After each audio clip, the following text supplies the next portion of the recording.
Finance practice exercises number 27.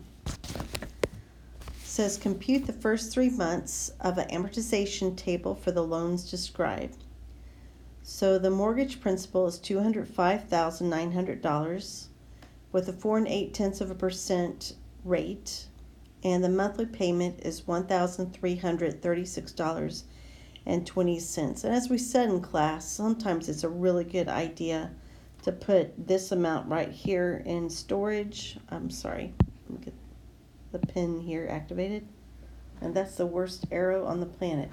Okay, that's how much we should put in a storage stored for X or what have you, because you're going to have to use that amount repeatedly. Okay? All right, so to figure out the monthly interest earned on the principal, I'm going to go ahead and do my work down here.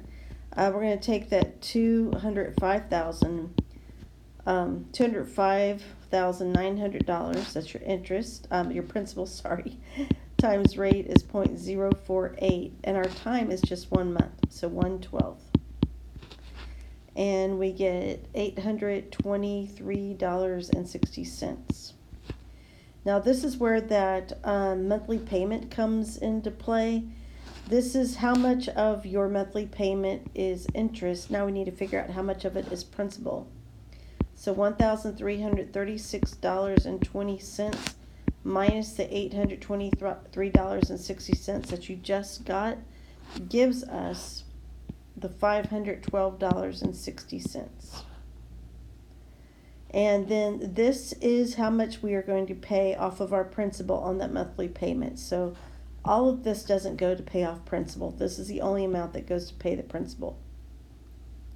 So the balance of your loan is $205,900 minus the $512.60.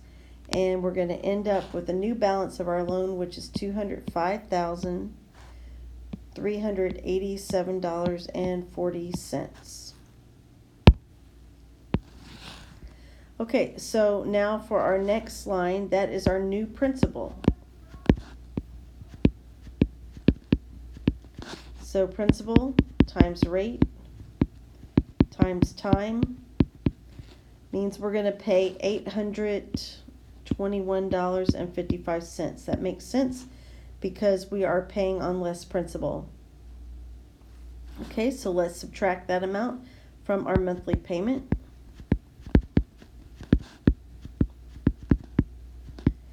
And we get $514.65. This is the amount that is paid on the principal of that monthly payment. So then we are going to take our balance that we started at the beginning of this month and subtract how much principal we just paid. And so the balance of our loan is now $204,872.75. All right, let's go to the third row. So this is our new balance, $204,872.75 times our rate times our time, which is a month. And we are going to get $819.49 for our interest for that month.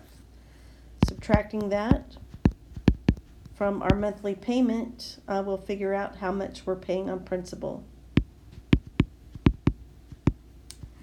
And so we're going to get $516.71. Now we are going to take this and subtract from the balance of our loan. So this amount right here minus $516.71 gives us $204,356.04.